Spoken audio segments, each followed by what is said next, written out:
Welcome to Squad, your favorite source for everything esports and gaming. It's your girl Lisa, and just like how you can count on a teammate to rage quit in League of Legends solo queue, you can count on us to bring you the good stuff tonight. Marissa and Brody are back in Unmuted talking about the latest in esports and gaming, and then in Esports in 30, we're talking fighting games. So to get your fighting game juices flowing, we decided to ask notable figures in the fighting game community to choose between Mortal Kombat fatalities in a segment we call Would You Rather?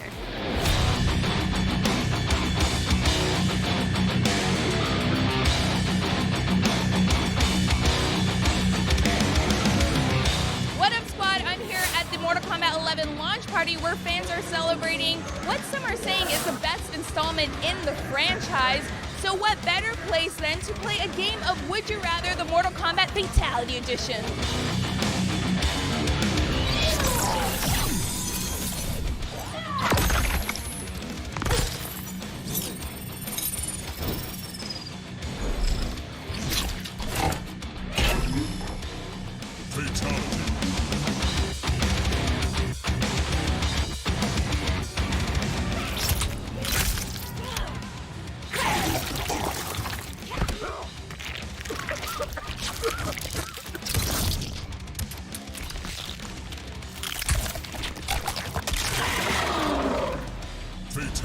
Would you rather die by Frost's robot transplant fatality or Devora's spider fatality?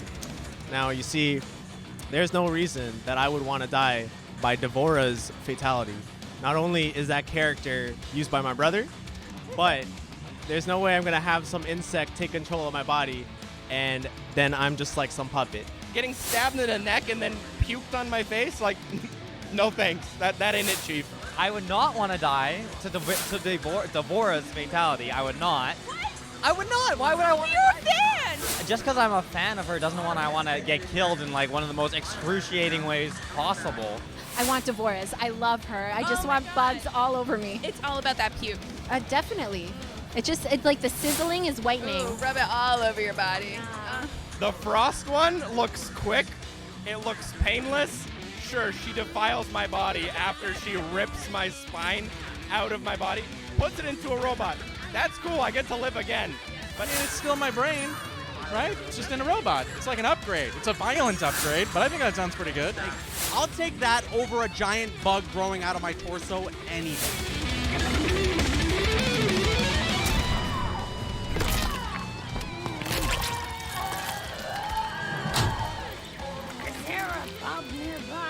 Why? You thirsty? I could use a few pints.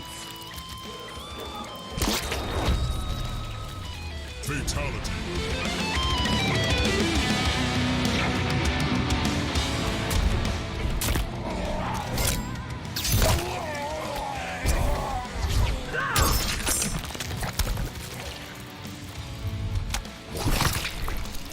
Fatality. So by title alone, I would go with Jade's pole dance fatality because it combines Jade and pole dancing. But Johnny Cage using me as a ventriloquist dummy, at least I'd go out inspiring laughter, which is what I try to do with my life anyway, right?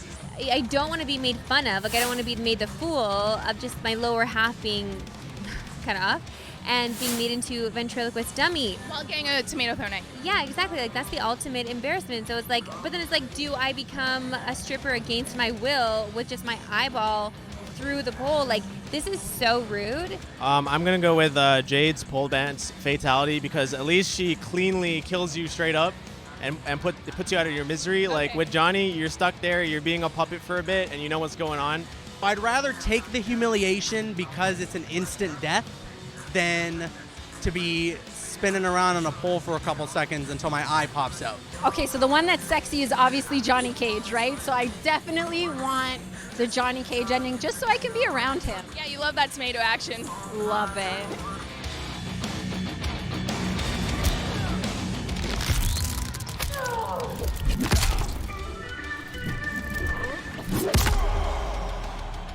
Fatality.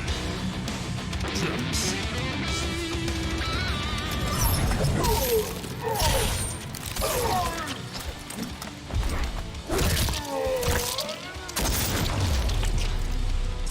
Oh God, that is horrifying. No, I don't want to go with that one. That one looked like it was really painful, like for a long time. like he didn't finish feeling pain until it went through his skull. So like that, like to feel yourself being ripped, like no thank you. Okay, I'm just gonna choose Jax's because yeah, he rips my arm off and stuff, but at least it's a quicker death than a bear trap ripping my stomach out. And then getting shotgun to the face. Ugh. I'm gonna have to go with Jax just because not a lot of stuff disturbs me, and Aaron Black's is like, I'm shook. Like I don't want to go that way. So I think I'd rather be made a home run out of via my own arm, kind of, be the beginning and the end of the home run. I'd probably get chosen to just fly and soar into the crowds and have someone catch me in their mitt. A lot of the times I'm kind of looking at these in terms of how much pain I'll have to endure, and the arm getting ripped off is very painful, but you can tell that he ripped your arm off and then your head comes off real quick after that.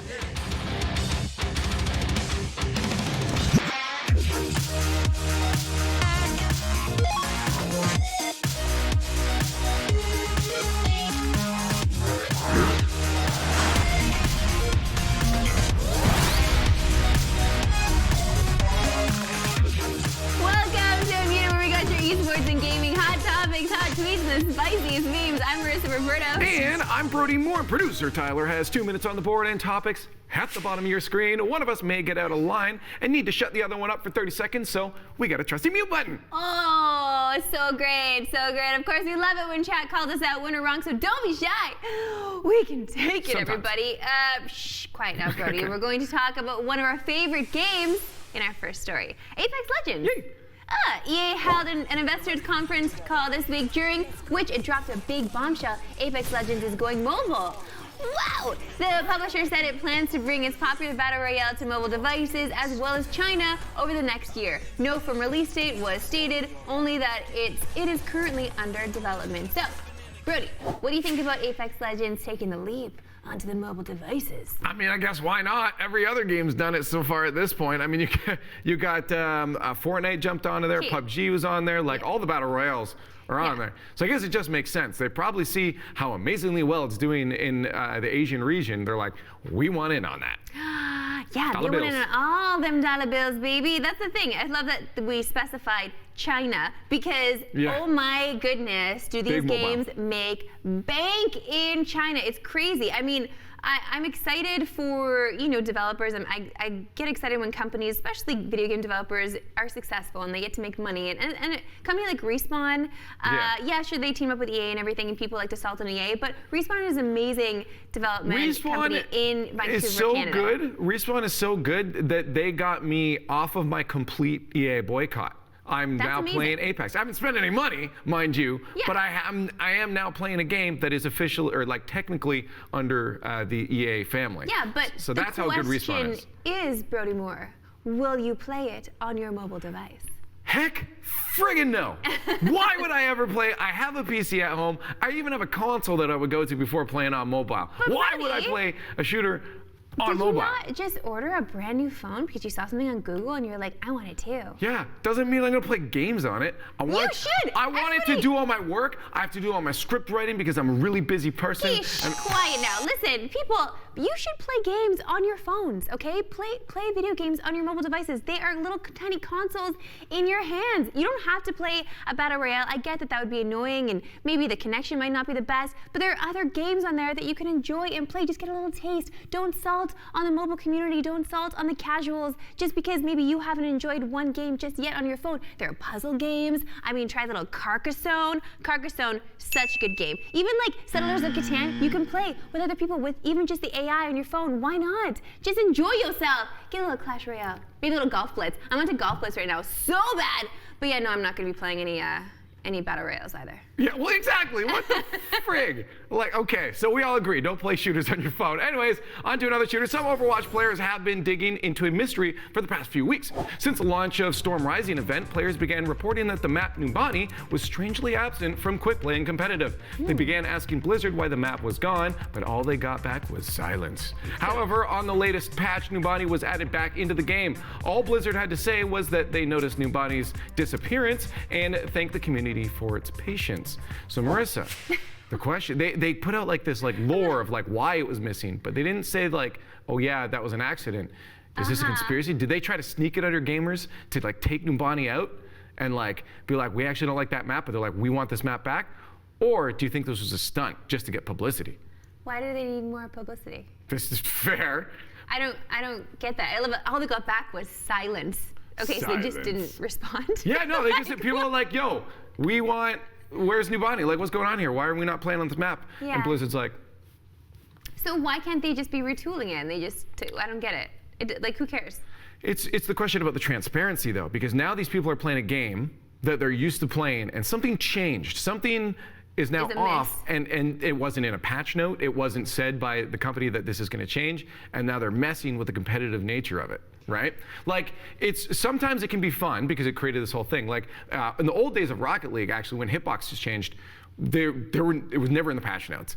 They were actually notoriously bad for their patch notes. They wouldn't say what changed. But that changes the competitive nature, because what if a car you've been using changes, but you don't know that it actually changed, but something feels off, but there's no confirmation to that? How do you know if it's bias, or how do you know if that's actually a thing that you need to look into? Yeah, I just don't get Transparency. I don't get it from a business standpoint, because you always sort of think of what their reasoning behind something would be, right? It was, either publicity for sure, but I don't know, I'm not sure if they need it, or money. It's always about money, right? So is it something that they're trying to hide from shareholders? Like, they're patching this thing, but we're not going to say anything, because like, what if it goes wrong? Because there was an issue? Yeah, maybe there was an issue and they don't want to talk about it. You know, if we're going conspiracy theory, let's dive deep then and let's figure it out. Because why do things happen? They happen for publicity or money. So that's it. Or people make mistakes. You just got to say, whoops, that wasn't supposed to happen. Yeah, that's true. That's another sidebar. Or it was a mistake. Yeah. So was this a mistake? No, they said nothing. I know. We're on to you, Blizzard. Okay, we're moving on. This is stupid. In League of Legends, Riot's gameplay data lead Blastoise took to Twitter to say that he thinks the current rank system is broken. Using a SpongeBob SquarePants analogy, he said that the current system has too many players in bronze and silver, creating a major division that prevents players from advancing to higher leagues. Ideally, Blastoise wants the majority of players to be in gold so that the higher leagues actually feel competitive. Brody, do you think even more, we should have an even distribution of players across all of these levels to improve League of Legends? It just sounds like he revealed that most of the players are actually trash at that game. Yeah. You're all silvers and bronze. Yeah. But no, I think he does have a point. Generally, you want that midline to be, I think, somewhere around like the 30 to 40% mark. That's where you want your bell curve to be on your ranks. There's no graphs and charts with you. You gotta have graphs. Well, he's a data guy, so of course he's looking at graphs and charts. Usually it's where you want it to be. I mean, like, I see two sides of it. One, I see some good people probably do get trapped, but when you're looking at silver and bronze and gold, it's probably not any real good players trapped down there in the first place. If you're good enough, you're getting out of that, you can carry. On the second hand, though, now you're also I do like a good division, but you're also now sending a bunch of bad players up higher. And now those guys that are in a bit the higher ranks, diamonds and that, may have to play with these people, and now they're going to get frustrated and mad at the game, and maybe you're going to increase the toxicity overall because they're having to play with crap players. Okay. Hashtag bro science. That's what it is. I don't want to be playing with trash players. I don't play League of Legends in the first place, but it's like I don't want to play with trash players if I'm going to.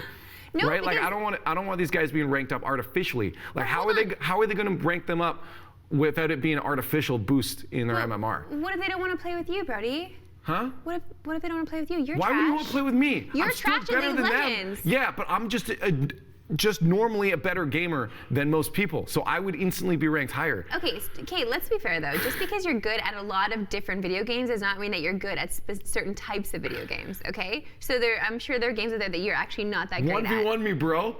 In League? Yeah. You want to do it? Should we film it? Yeah, we should actually. Wait, it's gonna be the worst thing you ever see. So maybe we shouldn't do that. So let's do it. Let's go on. In other league news, the world's greatest player, Faker, celebrated his 24th birthday yesterday at the mid-season Invitational of Vietnam. While he was preparing for matches, some of his fans took the time to give him a gift.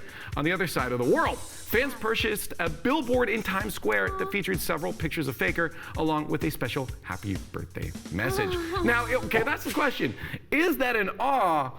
Or is that a little weird? Like, if someone did this for you and your face is just in Times Square for so many people to see, would you be okay with that? I guess it depends on the source of the birthday gift, because it could just be like some lunatic who's done this, and then I would actually be afraid.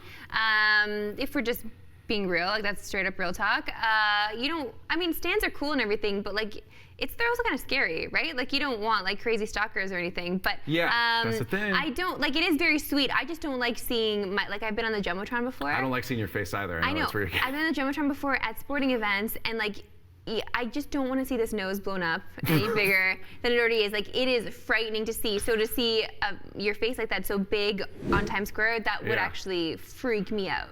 So you're saying no, but not because it's creepy, because you just don't want to see your own face up there. My nose. Say you didn't hate yourself. I don't hate myself. I don't hate myself. So you think this is okay? Cause I don't know. I'm a little bit weird, because it's like, what if like I don't know. I just don't like. I like publicity, but I also don't know if I want my face. What if they got the bad side of my face?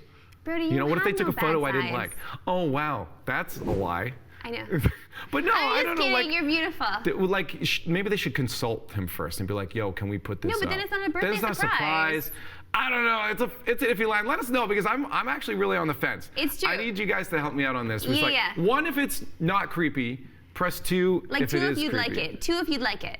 Yeah, because I actually can't decide right now. I'd be flattered, but at the same time, I'd look after you and be like, oh no, take it down. Okay, but what if I did something like that for you? Like if you did something like that for me, you'd probably post some stupid picture of like. Yeah, like I would do it as a troll. And draw something on my face or something. Yeah, like it would be the worst photo I've ever taken. No, it's true, but you would love it. But then it'd be okay, because it's clearly intentionally bad. Okay, friends. So go do it. Spend all the money. No. I dare you. It's time to check in with streamers in Clip It. Our first clip comes from Reckful, who's been having a bit of an issue with his neighbor being loud and decided to make a complaint. Hey, what'd she say? You guys, she actually said, this, okay, I said, hey, I tried to not blame it on her right away. I said, hey, I don't know if it's because, you know, the floors in these apartments suck or what, but I just hear you walking around all the time. It's really loud and it wakes me up almost every day. And she said, well, you live in an apartment. If you don't want to hear any neighbors, just get a house. I swear to God. I swear she said just, too. It's just get a house, easy, you know. Yeah, but real talk. I am someone that would be a bad neighbor. I'm so glad that the last 3 apartments I've been in have had 0 neighbors.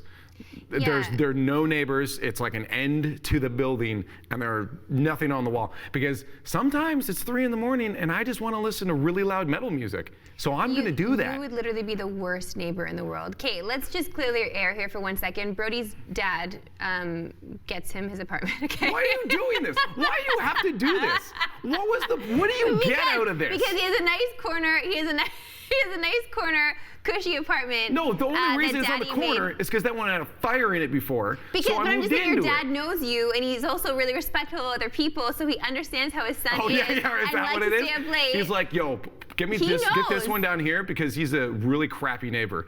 Is that what my dad did? I mean, like, I feel like your dad, yeah, he's very empathetic and he's aware of like the situation. So he wants you to have a good life and have a good time, but also for your neighbors to not complain. So that would be the ideal situation where you don't have anybody around you, because you are very loud. I am loud, but I don't think that's how it went down. No? But I'm glad that you got some satisfaction out of making fun of me. All right, let's move on. No! Have you ever been in a restaurant waiting for your food when things take a turn? Well, Gianni Lee has, and here's what happened.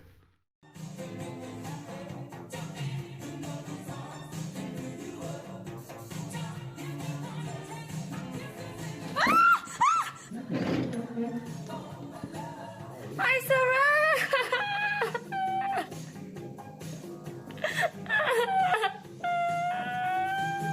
Everything nice?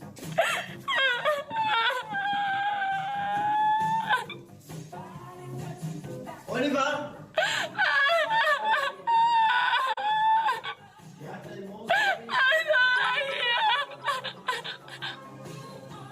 Okay, time to leave. Yo.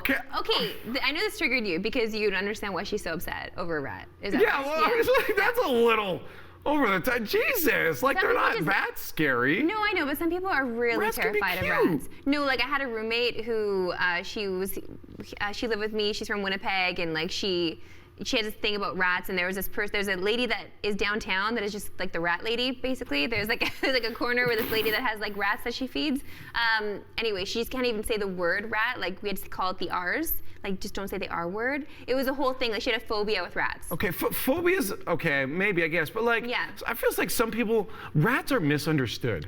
Like, for They are- real. you know what, they're All that actually- rat's probably trying to do is make a delicious soup in the kitchen. Okay. You know? Oh, like without being ratatouille a- style. Yeah. No, but honestly, if you go and purchase pets, like if you want a rodent as a pet, because some people do, rats are actually the cleanest, and people I do. knew someone with a rat. Yeah, and so people that work at pet stores usually recommend you get a rat because they are actually quite clean Yep. and good pets for rodents, if that's what you're into. But I mean, she should have said something to the owners, definitely, and you gotta I'm just sure take a they few knew deep something breaths. was wrong there. I don't know. They just didn't go up to her. But like, listen, you and I have both worked in restaurants, and Yeah. yes, you know what? Sometimes there's a rodent or two. Surprise, especially if you work in a restaurant, in a stadium, and it's like in the basement, and it's cold, and it's wintertime, and they have to come in because they need warmth. And sometimes you can smell Rats. them, and because they're dead Rats. somewhere, and you have to follow the smell to find them. It's an adventure. Did you go on rat hunting expeditions? Mouse. We didn't have rats, but we had mice. I need to hear some stories sometime. Yeah.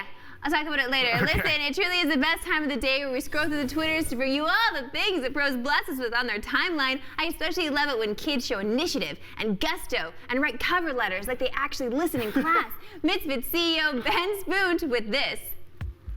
Well, this is a first. I was out at a meeting, and when I came back, I hear about this guy that came by completely unannounced or without provocation, I can read, to drop off a resume and cover letter for a job with Misfits GG. He brought a cake. He brought me a cake. He has to hire him. Right? Yeah. What? He brought a cake. He has to Yo, think you about guys, it, you gotta hire him. I know. Right, like he brought a freaking cake. that's straight You up. He baked for you. Did he make it though?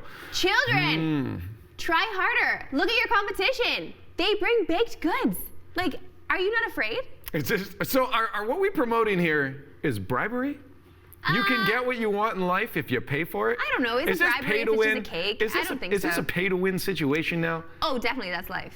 For sure, Pay to win. 100%. Like, yeah, freemium models in video games, like that is actually full on life It's lessons. based off of life. It is based off of the game of life. The more you pay, the better things you get in your life. You won't get anywhere in life unless you have feet money. in the door.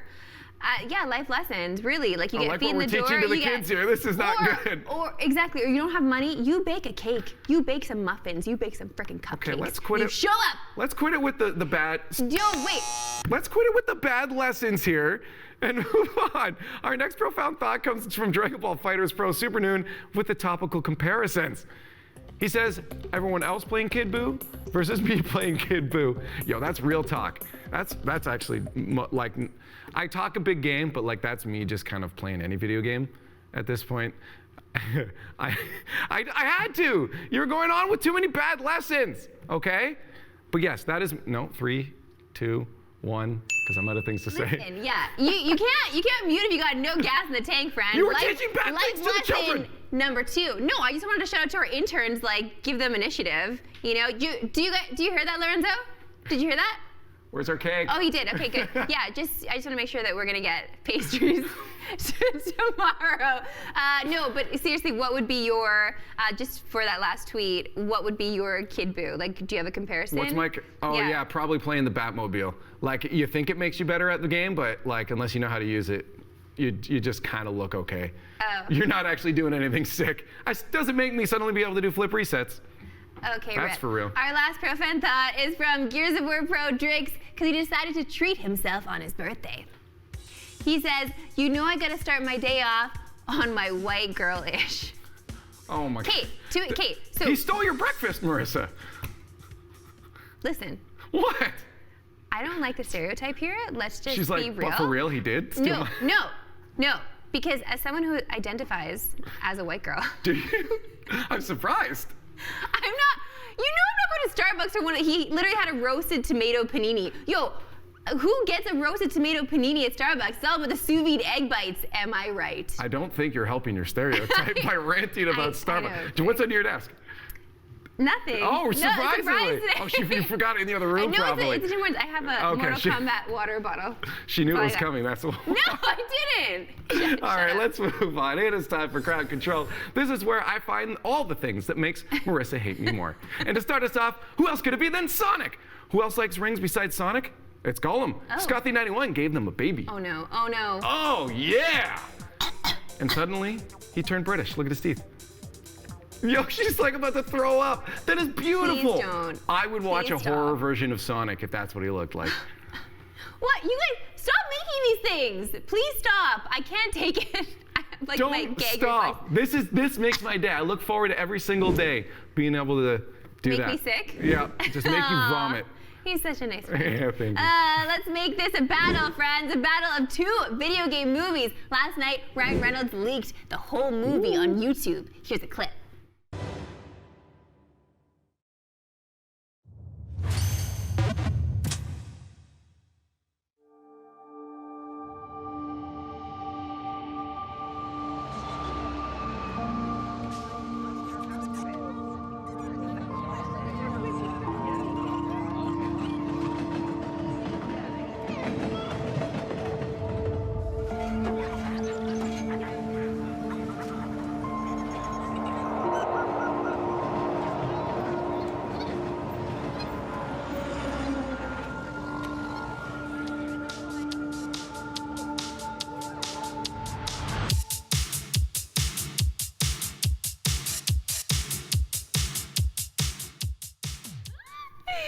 And that goes on for another hour and 42 minutes. Yeah. Like, obviously, it was a joke.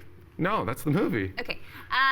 But no, I do love that. I think it's so sweet. It really doesn't surprise It's me so cute. that he would do that because The Deadpool thing. if you haven't seen his gin company, Aviation Gin, go look up their YouTube, like their the YouTube video on their advertising. It is basically Ryan Reynolds doing an advertisement as Deadpool essentially because he owns this gin company now. Oh my Ryan God, Reynolds he owns is a gin company? national treasure. We need to be friends. Absolutely. With Ryan Reynolds? Yeah, he loves Oh yeah, gin. okay. You know what? Just someone to clip this and send it out to him. We would love to be friends with Ryan Reynolds. Yo, or that straight should up just work, have right? Aviation Gin sponsor the show, and then we could just sip gin. Now what's under your desk? Who says it's not in this Mortal Kombat bottle? Okay. But let's get back to the better movie, Sonic. Our last post is going to make you probably very unsure about your reality. You'll even start to question if you're real and how you got to this point in your life. Oh, God. But surreal entertainment, Sonic remakes makes me happy.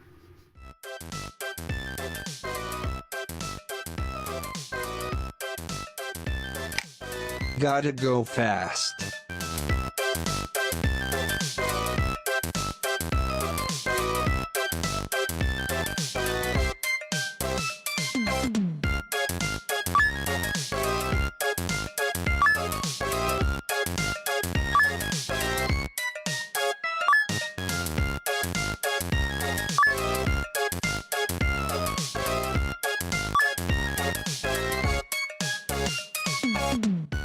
Ha ha ha ha.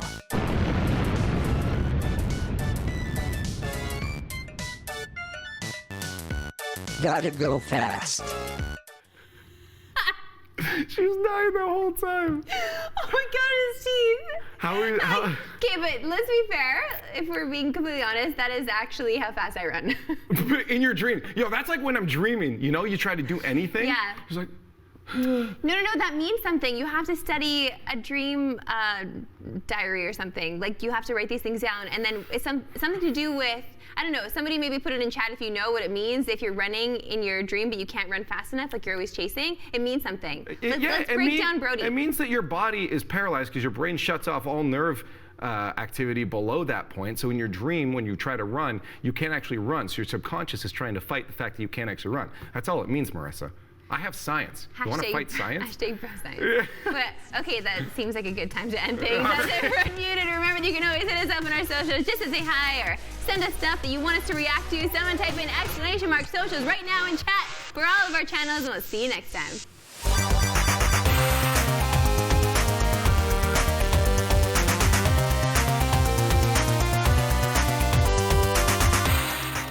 So wait, you want the plate with the rice in it?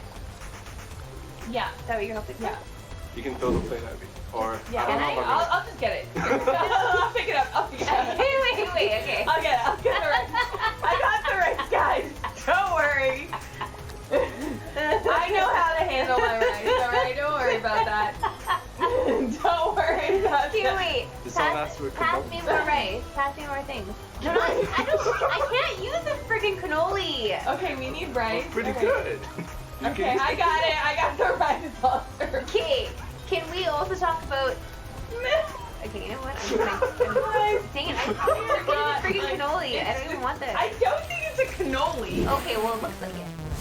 Remember that if you missed any of the action from the green room, you can catch the full VOD on Twitch right now. And that's also where you'll find our subscribe button so that you can get exclusive emotes and badges. Now, just in a bit, Brody and Drew will be calling up commentator Damascus to break down the Headstomper events. Yeah, that's the actual name. But first, let me get you caught up on all the top gaming stories in Reported.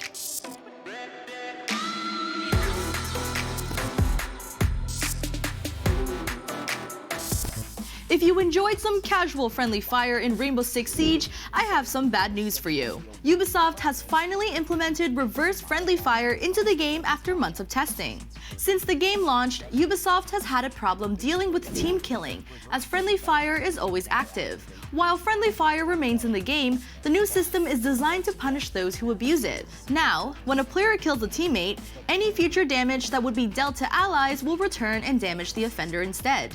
Ubisoft has put a lot of effort into this. However, they recognize that there's even more to consider. They've created a list of weapons that are currently exempt from the reverse friendly fire rule, and plans to update the system so that explosive damage will be included in the new one. So apart from a few YouTubers who thrive on making team killing videos, I'd say that this is a change that nearly every player can get behind. The Overwatch League Stage 2 playoffs are starting in a day, but the Dallas Fuel is already looking ahead to the future and making some changes to its roster. The team announced on Tuesday that it is promoting its contenders team tank Trill to the main roster for Stage 3. Trill played for Team Envy, who currently holds an undefeated record in North American contenders. The Australian player is in the process of moving to Los Angeles, meaning he won't be available to play against the Vancouver Titans in the Fuel's upcoming playoff match. Still, his strong record means that the Fuel have a lot to look forward to when he enters the league in a few weeks. QuakeCon is a celebration of all things id Software and Bethesda, but it has only taken place in Dallas, Texas so far. But that changes this year, as Bethesda announced that QuakeCon will be coming to Europe for the first time ever.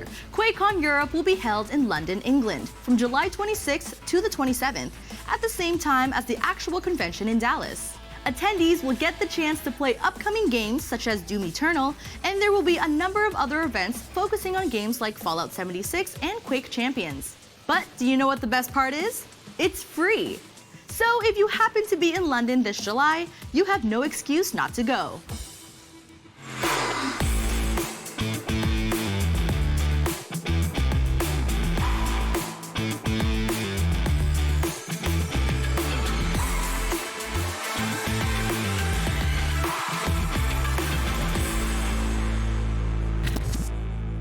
One more grab, and Buzz, not yet. One more, it's the spike, and there you have it, ladies and gentlemen, the Buzz. Plus, a great back by Luffy, but Nemo with a conversion, we're getting close to the Whoa! end. That's the cross-up. One more hit gets for the game. Nemo's gonna take it! Your Headstomper 2019 champion! Happy hump day, everybody. Welcome to Esports in 30. I'm Brody Moore, and I got my man Drew Face up my side. What's up, dude? Hey, I'm popping, baby. What's good? No, we had a lot going down this weekend, as per usual. So what do we see, man? Oh, man, we saw some Street Fighter action with Headstomper, baby, in Sweden, baby. Ooh, I love IKEA. And we got some action in Thunder Smash. Yeah, man, there was a lot on the line there. But right now, we're going to dive into our first Headstompers discussion with Damascus. But before we call him up, let's take a quick look at the highlights.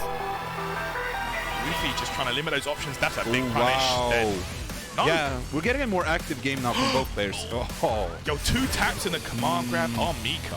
Oh, beautiful neutral jump from Luffy. Actually checked the dash with it as well.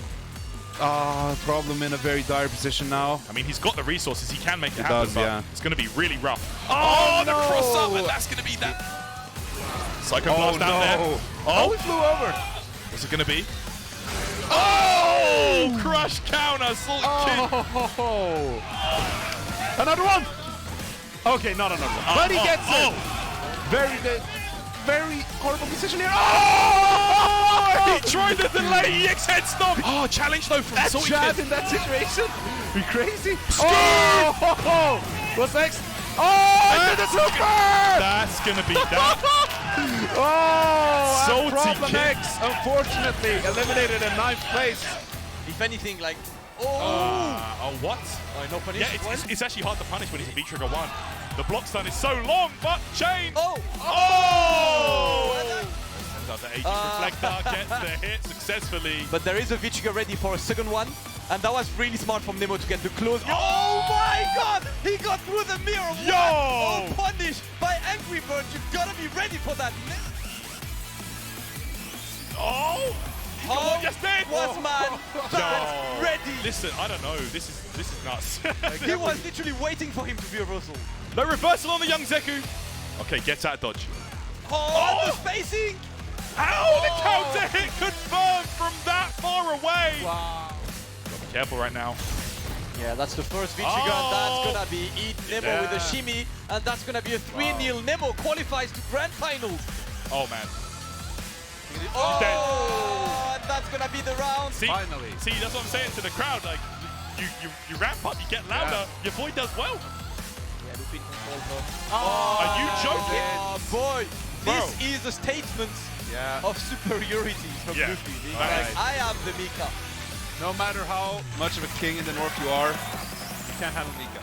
Aegis Reflector. Realizing there's no more V reversal there. But dear. Boom. Is he gonna get the mirror? No! Very lucky for Luffy. Yeah. Aegis was not. Oh, no! And he's got him. Where is she? Oh, What? Are you mad?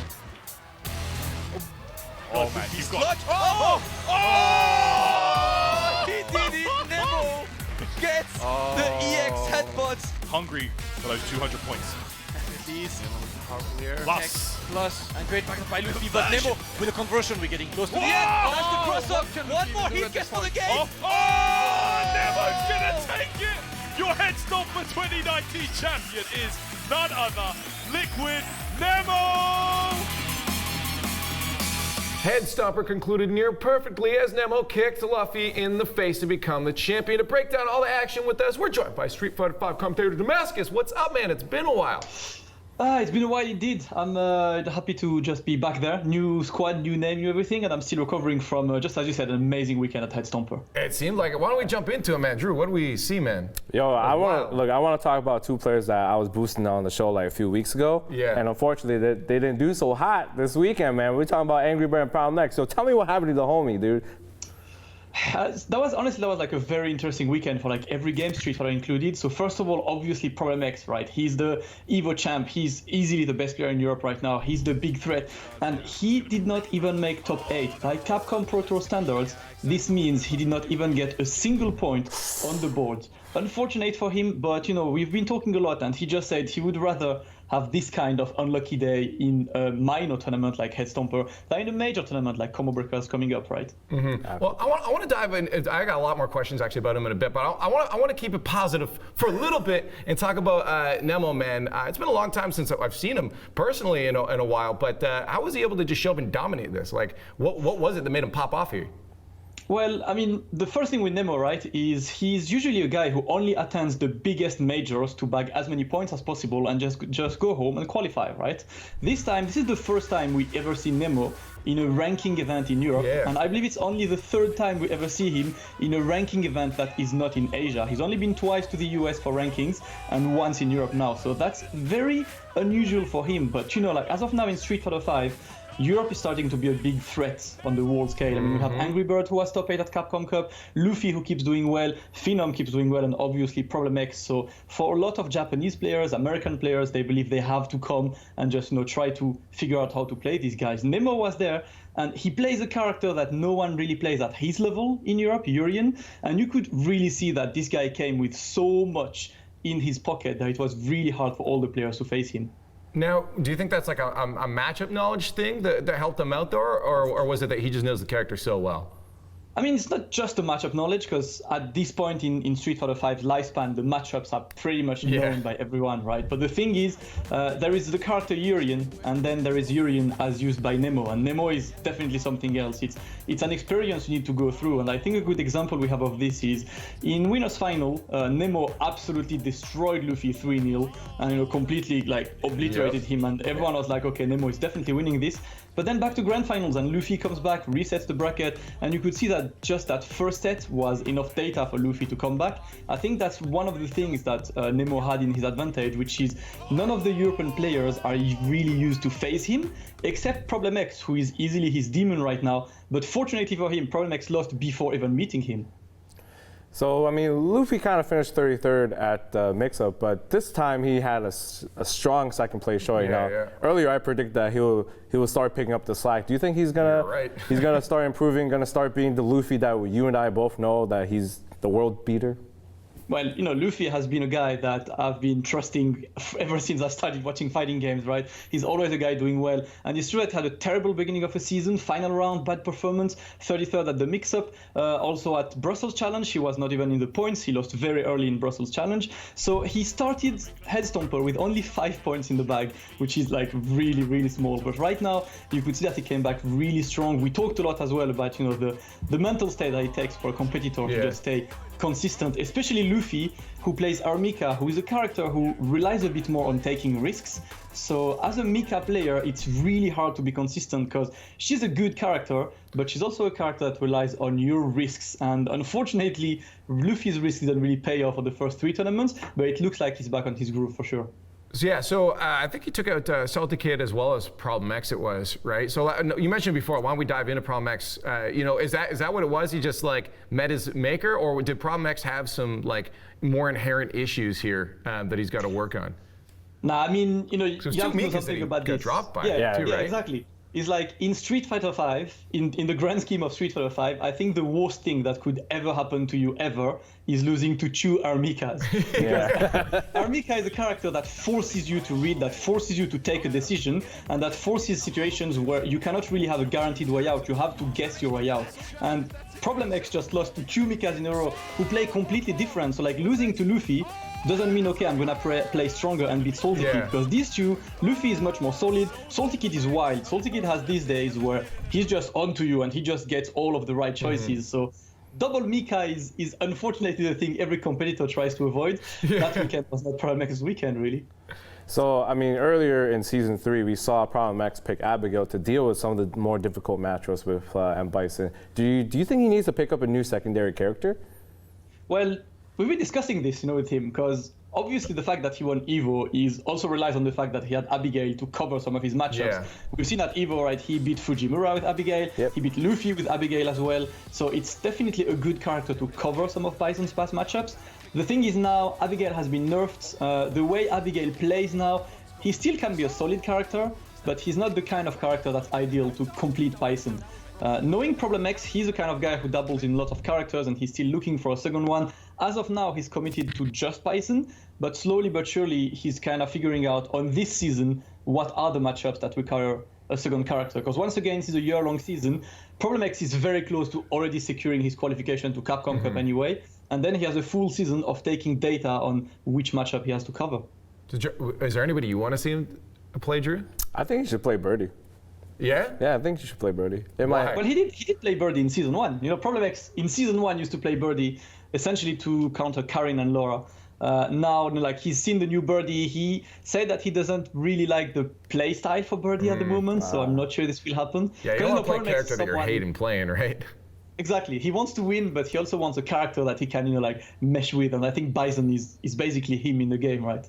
Cool. Let's move on. Talk about Salty Kid, another one that got taken out. He was the hometown favorite in Sweden. How much did that home crowd help him through the tournament, do you think? Or do you think they just block all that out?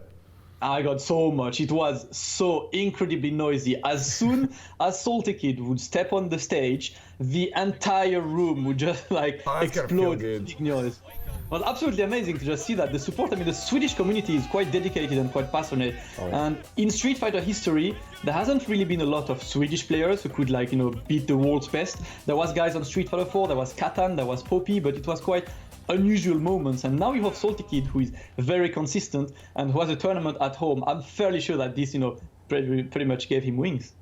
There's a guy you've been talking to me about a few times, and you and Blitz as well, Angry Bird. Yeah, I love Angry Bird, but this tournament, he had some really, really, really close sets, and unfortunately, man, he couldn't really close it out. Like, I mean, when he played Nemo, he almost beat him. What happened, man? What makes, first of all, let's talk about Angry Bird. What makes him so dangerous?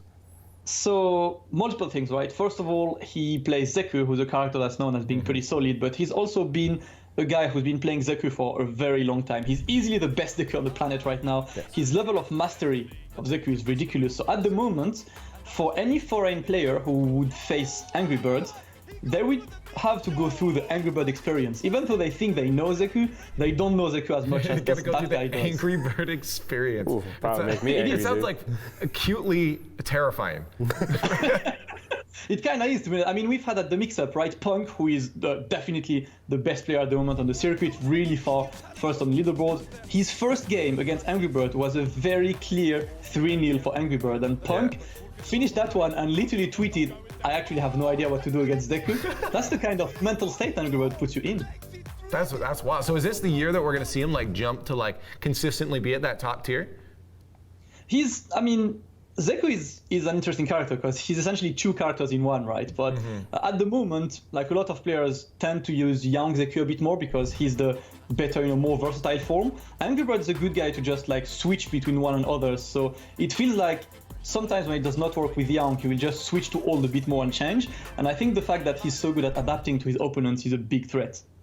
Now, just from learning from Blitz, Drew, you, everyone we're calling to, seems like the European region is just starting to pop off and get super strong. Is this true? No, it's always been good in Street Fighter 4. But to the next level in Street Fighter 5 right now. No, I think a lot. It's just there's more exposure now with more scenes, and in Street Fighter 4, I think if you had 15 top European players versus 15 Americans, the Europeans would have won, in my opinion. They had so much strong talent across that board. Yeah, are you agree? Is it just Europe is it just because there's so many more events right now, Damascus, that you think that is helping this out and just get more exposure everywhere? I mean, it's part because obviously the Capcom Pro Tour is rich in events and people are motivated and stuff. But as you said, it's exposure really, because back in Street Fighter 4, we had Luffy who won EVO by beating the best players in the world, and who was playing in Europe, and who had people back in Street Fighter 4, it was Problem X, Valmaster, Gagapa, who could beat that guy. Oh, yeah. And now it's pretty much the same. We're back in that situation where we have Problem X, who is the EVO winner, and everyone in Europe trying to gun for him. And generally speaking, on a region's dynamic, having an unbeatable champion is a huge dynamic because everyone is gunning for him, so everyone is getting better to try getting closer and closer to his level. But a guy like Problem X, he's stubborn. He wants to keep his crown. He wants to keep his throne. So you have every single player just going higher and higher with Problem, trying to make it better. And that's what makes Europe better by the weeks. Now, I saw on Twitter that you were saying, just to talk about you a bit, you were saying this is the most comfortable you've ever been. What made Headstomper such a standout event that allowed you to just feel right at home? So Headstomper, multiple reasons, right? First of all, that venue was extremely convenient. The hotel was really great. The tournament was directly in the hotel, which is standard in America, but you don't see this that much in Europe. I think only 2 or 3 tournaments in Europe are taking place in a hotel. So that hotel was good, nice place, only 10 minutes away from the airport, plenty of food around. But more importantly, and I think that was the highlight for lots of players, was the hotel gave unlimited snacks to the players. We had popcorn, we had ice cream. I literally had a bit on commentary with an ice cream in hands, and that was the best time of my life. Okay, whoa, why How were about we 5-star there, service, dude? Why I wish I was in Sweden at that moment. Damn. All right, we're going to the next one for sure, though. Absolutely, dude. That's amazing. That's nuts. But yeah, no, it seemed like a good event, man. And I'm glad that you had a blast. I've heard a lot of people saying that it was sick. You did a great job, man. Oh yeah, I personally loved your commentary section, man. It was beautiful. Also, give a shout out to F-Word for me. That's the homie too. Anyway, Damascus, we are out of time right now. Thank you for joining us to chat Street Fighter, and we'll have to hit you up about some Rocket League talk at some point too. Definitely, we need to play, we need to talk. Any game, I'm always here for you guys. And now we've got to switch it up to some winner-takes-all action. Over at Thunder Smash, there was $20,000 on the line for first place. Lots of pressure and lots of great Smash, so let's check out the highlights. Unfortunate for him to lose that stock. Great on Prodigy, though. Oh, Prodigy! Oh, I thought he was gonna throw his stock and go for a second one. Oh, he wants to go for a second one. Here we go, Prodigy. No, because he's winning. Oh, Max. Yeah, Matt Cat's only good for sticks, man. Come on. Anyway. Oh! Stick a fork in him, TK. If he jumps into Larry and he hits that up smash, if he like is just unsafe at all, yep, there it is. Has to be so safe. The go-to killing tool so much, but he doesn't need it this time. The back air is enough, and Larry able to slay Void. Wow. Oh my lord. You know the gym, bro. You know that the pitcher's always like, you have two options. They're holding both of them. It's like, who would you let go? And he's like, neither. Neither. We're all coming. Oh! Not the tree stock. We know him as like, if he's ahead, he's staying ahead. Great recovery. Oh, what? No way! Yes! It is enough. Wadi with the 3-0. That was a close one. Uh-oh, and you see him right there. Try to quick attack right underneath. Okay, that would have been a big combo, but that grenade just stopping it short. Oh! What is that technology? Uh-oh, and the forward smash just out of range. Fake center stage. Oh, my goodness. He's this close. One more hit away. The Buzz waiting for the opening, as is Esam hopping in place. And the red Pikmin will do it. The Buzz popping off. 124 right now. MVD's looking quite good. 62%. Not a bad position. This is his game to win. Yes, it is, good sir. It'll take honestly, a few honest mistakes. Oh my God, what a roll lead! Popping off. Oh my goodness. He's on the stage. There it is, MVD, winner side of Grand Finals here at Thunder Smash in Los Angeles. Wadi is just making sure to go from one side of the stage to the other. Doesn't want to deal with that neutral air, but the dash attack, glancing blow, not the biggest amount of damage. Oh man, and that's the firmware update you want, Wadi. 2-0 right now. The Buzz dashing in and out of that range of the nair. Got that forward smash though. All I'm seeing right now is the Buzz just waiting for that nair. Oh, he's going Lippo mode. Huge lead, one more hit away, barring a miracle right now from Wadi. And the Buzz has completed the reverse 3-0. Yeah, both options and another smash attack, and right now it's looking like it might be curtain. The Buzz with the photo finish. Amazing spike getting the 3. Dude, the Buzz went all the way in Grand. If the Buzz gets this, I think it's over. Okay, he tries to land right there, but the Buzz catches him at the tail end of the vulnerability of his air dodge. And he tries to escape. Can he bar the corner? Wait for it! Running up the corner! Oh my god! Oh! 2-0 right now, ladies and gentlemen. One more grab, and I believe the Buzz? Not yet. One more. It's the spike, and there you have it, ladies and gentlemen, the Buzz. The Buzz takes it first All place. right, the Buzz. Congratulations. Has won 20 grand, a hug from MVD. The biggest victory so far in Ultimate for Team Liquid's The Buzz. Well, hopefully the Buzz has some security on his flight, because that's a lot of cash. He had a big wallet, really, too, right? Drew, $20,000 on the line. Money, baby. And it was like for first place. Like, that's insane, man. Like, how does that affect someone's mind when they're competing? Look, $20,000, $10,000 is life-changing money, you know what I'm saying? So it's like, there's a lot of pressure to win that, especially when there's like 70 people that enter and you're one of the favorites to win, man. Yeah, do we see people were their games a little more shaky? Like, were people like playing a little safer than they usually do? I think a lot of people were more on edge, more pressure than usual. Like, some people played more safe, some people played more riskier, some people were a little more emotionally distraught when they were playing. Man. Dude. Like, I saw MVD do something I've never seen him do in years. Yeah, we'll talk about that in a second, but I just want to get into, like, with this tournament, like, what do you think of it? Because I know some people were like, this is awesome, I love it, but like other people were like, no, it's not fair, like, it's like, you got to spread it out more. What do you think it is? I think as a tournament organizer myself, I don't think having a top-heavy pot bonus was really a great way to do why not, a tournament, because it's like, how about everybody who's placing in the top 8, they play the same amount of time, they play the same amount of competition, and at any given point, especially in Smash right now, when there's so many people, so many great players, at any given point, one of them can win. So it's like, I feel like you're rewarding the bad behavior when you don't do that.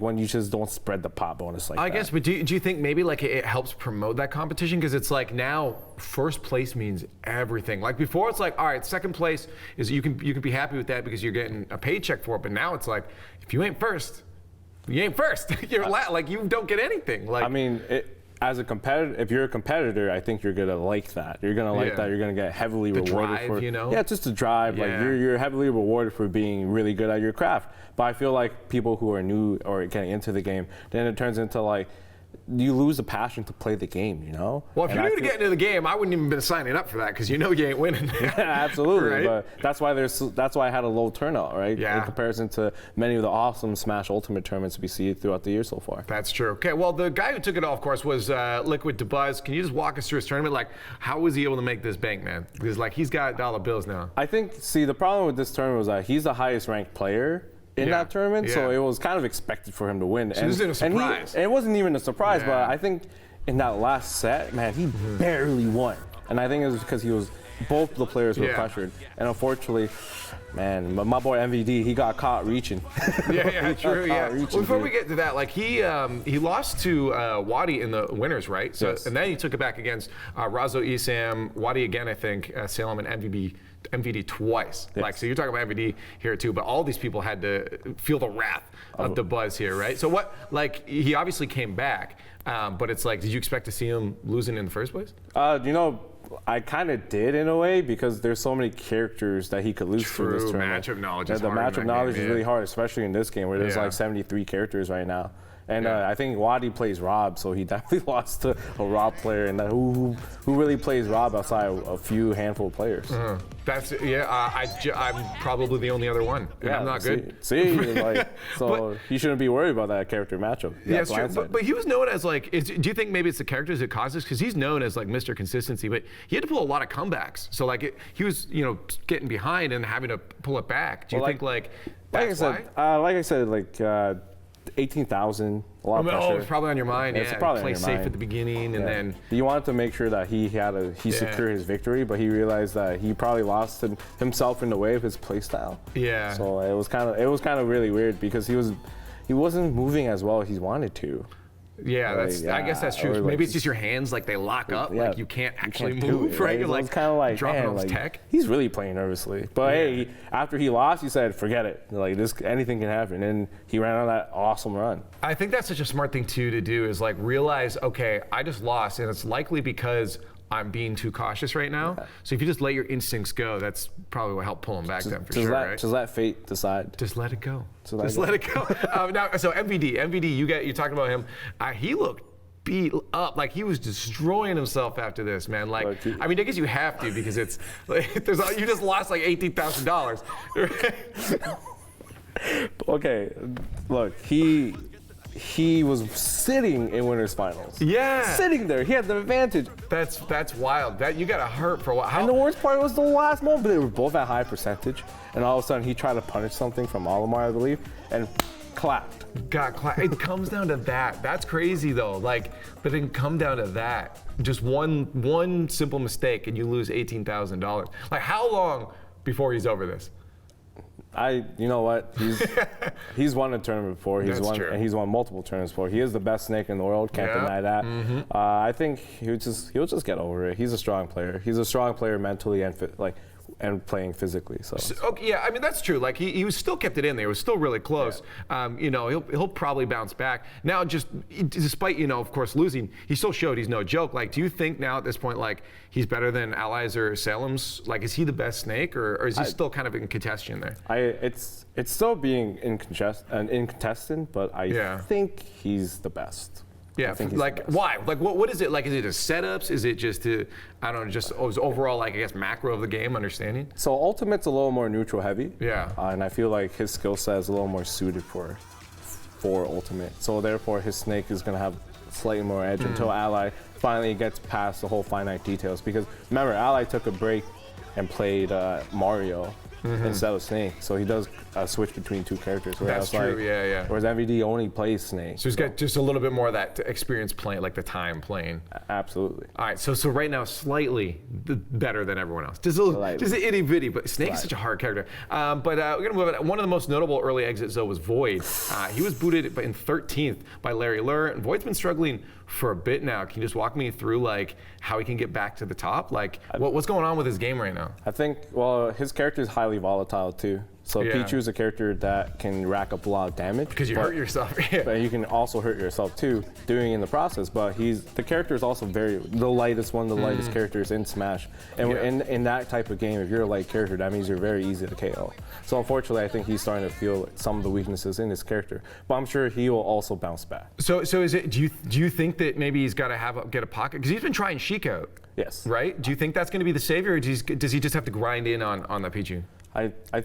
I do think he has to play. I think everybody in Ultimate has to play more than one character at the end of the day. How many? Because there are like 1 billion characters. Like, how many pockets do you need? I think just at least 2. Okay, so you're gonna play 2 characters. Two pockets, or just 2 characters? Just one 2 pocket? characters, yeah. Just to cover your bad matchups, right? Yeah, I guess. So I think eventually everybody's gonna, at high level, will play 2 characters in that game. So he should be finding other characters. I don't know what character will suit him. It's a question that he has to find for himself. But I think he should look into... Rob, we need more Robs. Absolutely. Rob's neutral air is so godlike, for sure. Oh my God, it's amazing. But I think he should look into finding another character. Maybe that'll help him get through the tournament process a lot better. It will ease his process making through the bracket. So who are your characters? Give me. I have to play second character. What's that? I have to play second character. I play Lucina and Inkling. Well, because you're a top tier enthusiast. All day, baby. I love winning. What's the tier looking like right now? So it's obviously I'm focusing more on Melee personally, but